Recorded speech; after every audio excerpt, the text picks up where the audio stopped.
are you even ovulating?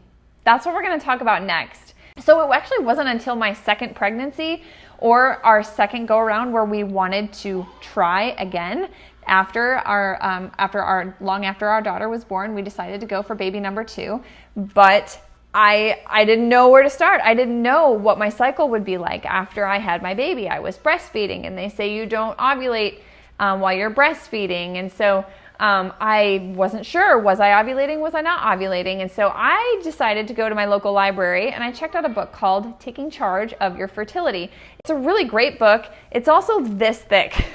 This is when I found out that a woman's cycle doesn't necessarily have to be 28 days long. I learned that it can be 40 days long. It can be 60 days long. It can be 28 days long. It can be 27 days long. It can be 35 days long. It's different depending on what's going on inside the female body. And it also has to do with the environment and stress and things like that. So this is when I started to determine when I was ovulating and learn how to chart. Now, if you've ever heard about charting before and you're like, oh, I really don't, this has always been a confusing thing for me, rest assured, I'm going to make it really, really simple for you to learn how to decide if you're even ovulating. First things first, you're going to want a BBT thermometer. A BBT means basal body temperature. It's just a fancy thermometer. It's not even that fancy, okay? This one that I use is from Target, and it's $7.99, and it's linked here in this event. But it gives you a little bit more accurate of a reading. You are going to wake up every single day. You already do that, okay? So you're already ahead of the curve. Woo, way to go. And as soon as you open your eyes, you're gonna reach over and you're going to grab your thermometer, stick it underneath your tongue. And once it beeps, you're going to go and mark down what the temperature says on your chart. Here in this post, you're going to find a clickable link to a basal a fertility chart, okay? This looks more complicated than it actually is. As soon as you open your eyes, you're gonna reach over and you're going to grab your thermometer, stick it underneath your tongue, and once it beeps, you're going to go and mark down what the temperature says on your chart. You can start doing this today, but what you really, really want to pay attention to and the time that you want to write it down on your actual chart is the day of your period. The very first day that you start your period is really that first morning that you're going to write it down, okay? So right here on this chart, it's going to show you, and you're going to be able to see this on the website as well in a close-up. You're going to notice that your first day of your cycle starts here, okay?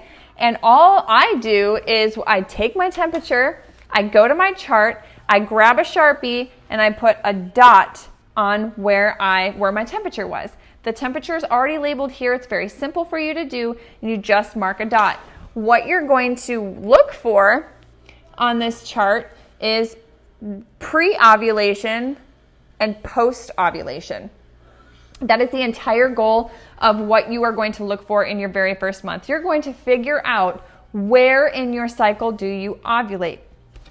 If you are somebody who ovulates or has a 28-day long cycle, then most likely you're going to ovulate around day 14. But if you're somebody who has a longer cycle and say you're going 40 days before you have another period, that's showing me that somewhere around day 36, no, not 36, 40-day cycle, that would be like day 19 is when you're ovulating, which makes your cycle longer. So let's break your cycle down into 2 stages, pre-ovulation and post-ovulation, because it is different, and how to tell if you're not ovulating.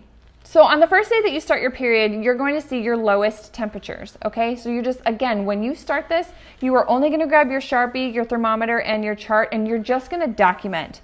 You're not going to determine when your ovulation was. In fact, if you know somebody who knows how to do this, or even you can reach out to me. If you have a full month and you're like, LB, can you show me where I ovulated? I would be so happy to do that.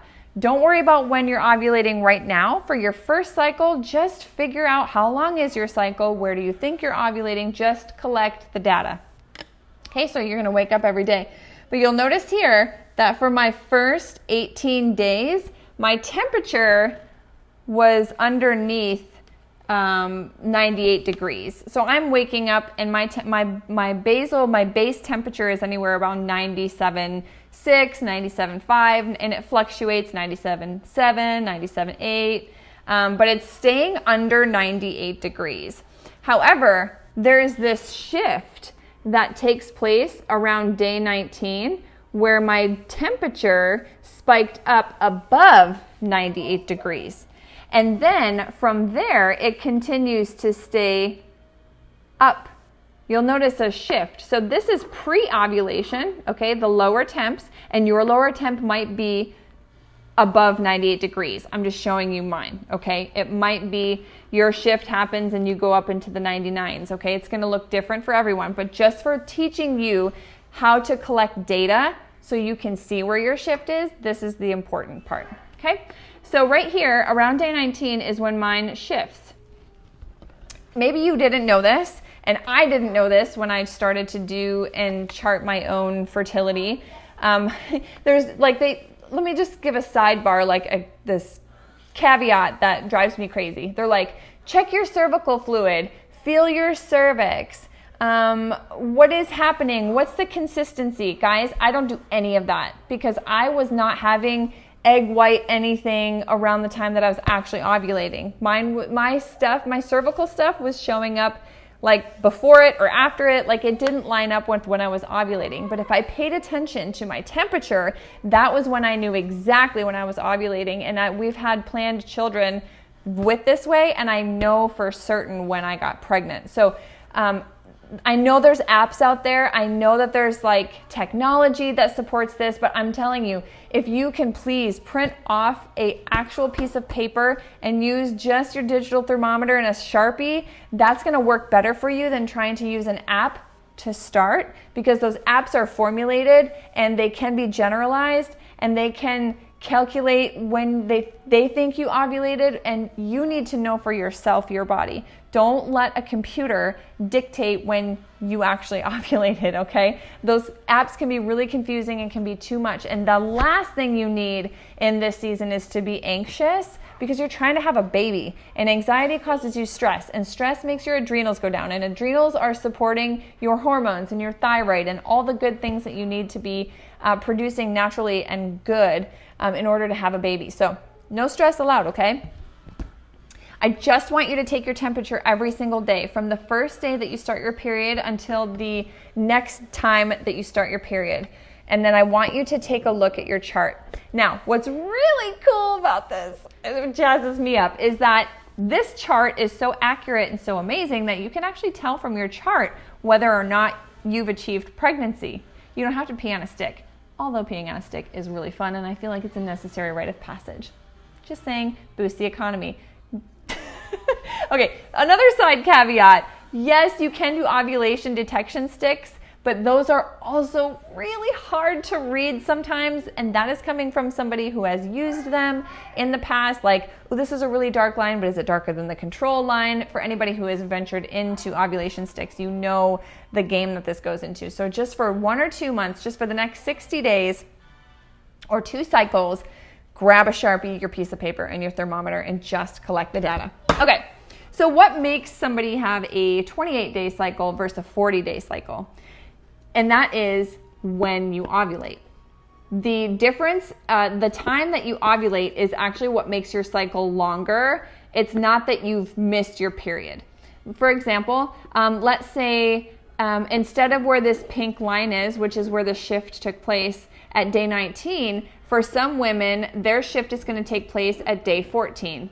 Okay, that's when they ovulate. Some women are going to go beyond this pink line, and they're not going to ovulate until day 25 or 26, which is going to make it feel like, oh my goodness, if you don't ovulate until day 25 and you have a 30-day cycle, guess what you're going to think when your day 30 comes? You're going to think that your period is late, but actually it's not late. It's not late until you're 14 days past ovulation. So if you don't ovulate until day 35, let's say, and that happens to some women, that means their cycle's not going to show up. If it doesn't show up at day 49, then they're most likely pregnant. But they could think that they're, a couple days past their period. So this is where getting to know your body is really important, and it's also very simple to do. So fun fact, if you are late, but you're taking a pregnancy test and it's negative, it could be that the length before your ovulation happened was longer, and that can again happen from stress. If you're moving, if you're not eating properly, if you're not getting enough fat, and your body is in preservation mode. I've noticed that people who are more plant-based, they have a more difficult time with cycles because they need more fat, and your body is like, well, if there's no fat here, it's not safe to have a baby. And these are all things that we've learned along the way. And I'm not saying that if you're plant-based, you can't have a baby. I'm not saying that at all. There are different things, your diet, your exercise, your stress levels, your emotions. There are things that your body will say, this might not be the right time to have a baby, okay? And so your body's gonna follow that. Fun fact though, after you ovulate, and this is really helpful for those of you guys who might be having miscarriages. And this was me. I had a very early miscarriage between Melly and my daughter Lulu. And it was a very early missed pregnancy. It wasn't missed, it was still a baby. But for those of you guys who are tracking, and let's say you're only having high temperatures for 10 days instead of 14, it could be a progesterone problem. And so progesterone is what kicks in and makes what your baby lives off of to grow beyond 14 days. Let me back up. After you've ovulated, your body is either going to have conceived a child and the baby is embedded in your uterus and your temperature is going to remain high, or your progesterone levels are going to drop and you're going to start your period and you're going to start the cycle all over again. Okay, so these are the two things that happens. Now, you ought to go 14 days. That is normal. So 28 days might not be normal because you have a longer phase here in the beginning before you ovulate, but after you've ovulated, you will not go beyond 14 days past ovulation if you have not, unless you have conceived. So if you find that you're having upper temperatures, like up here for like the first 9 days, but then it drops and you have your period, that's when you can go to the drawing board and say, okay, my progesterone must be off. Progesterone is what sustains these higher temperatures to make a pregnancy viable. So if your progesterone's low and you're getting your period, but it shows that you're pregnant, that could be why. Okay. So here's what's neat though. 14 days past ovulation, according to your chart, if your temperatures remain high, you get excited because 4 days, like let's say you go 18 days past ovulation, you're PREGGO. It's so cool. That's why you don't have to be on a stick. Or your progesterone's going to drop. You're going to notice your temperature is going to drop and you're going to be starting over again and therefore starting over your cycle. So let's go back to the basics. Go order one of these. All you're going to do is when you wake up, it doesn't matter what time it is when you wake up, as long as you're just waking up, putting that in your mouth and you have your Sharpie and your chart right next to your bed. You wake up, you one eye it, and you're like, okay, 97.5. Boop, put a dot. Every single day you're going to do that for the length of your cycle. And then you're going to watch for the shift. Not everybody's shift is this clean cut, okay? This is just an example. You can head over to fertilityfriend.com and you can look at some other charts. But for now, just keep it really simple. To make it even more fun and more festive, if you want to keep track from when you're ovulating, so like if I'm taking my temperature, I might just go ahead and circle the days that me and my husband had intercourse and keep track this way of the days that you were intimate with your spouse. And then you'll be able to know which one of those amazing days got your EGGO PREGGO. What's the point? Get in tune with your body by knowing, are you even ovulating? How can you tell? Pay attention to the rhythms of your body. Do this for a few months and you are going to know without ever having to track ever again, which is so much fun.